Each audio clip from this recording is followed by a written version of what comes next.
High hello friends, good morning. It's Sunday morning எந்திரிச்சதுமே first வேலையாக tea போட start பண்ணிட்டாங்க.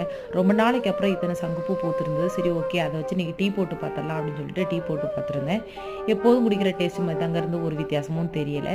அதுக்கப்புறம் கிச்சனுக்குள்ளே வந்து நேற்றுக்குள்ளே கத்திரிக்காய் கிச்சடி கொஞ்சம் மீதி இருந்தது.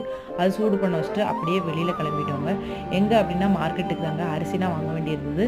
அதெல்லாம் வாங்கி கொடுத்துட்டு பெட்ரோல் அடிச்சுட்டு அப்படியே ஹஸ்பண்ட் ஹேர் கட் பண்ணுறேன்ட்டு போயிட்டாங்க, என்னை மட்டும் விட்டுட்டு. நான் வீட்டுக்கு வந்து ஒலைய வச்சுட்டு நான் என்னென்ன வாங்கிட்டு வந்தேன்னா அதெல்லாம் எடுத்து வச்சுட்டு இருந்தாங்க. எடுத்து வச்சுட்டு இருக்கும்போதே பாதிலே என் ஹஸ்பண்ட் வந்துட்டு இருந்தாங்க. என்னன்னு கேட்டேன். அங்கே ரொம்ப கூட்டமாக இருக்குது அப்படின்னு சொல்லிட்டு வந்துட்டேன் அப்படின்னு சொன்னாங்க. சரி, ஓகேன்னு சொல்லிட்டு நான் இருந்துட்டு எல்லாம் ஸ்டார்ட் பண்ணிட்டேங்க. சமையல் பண்ண ஸ்டார்ட் பண்ணிட்டேன். எல்லாம் எடுத்து வச்சுட்டு இன்றைக்கி வந்து சிக்கன் வாங்கிட்டு வந்தோம் இல்லையா, அதை கிரேவி மாதிரி செமி கிரேவி மாதிரி செஞ்சுட்டு ரைஸ் வச்சு சாப்பிட்டுக்கலாம் தான் பிளானு. ஸோ அதுக்கு தான் ரெடி பண்ணிகிட்டு இருந்தேன். அதுவும் ரெடி ஆயிடுச்சு. எல்லாம் ரெடி ஆனதுக்கப்புறமும் வச்சு சாப்பிட்டுட்டு அப்படியே கீழே போயிட்டவங்க. வண்டிலாம் கழுவ வேண்டியிருந்தது, அதனால் வாஷ் பண்ணுறது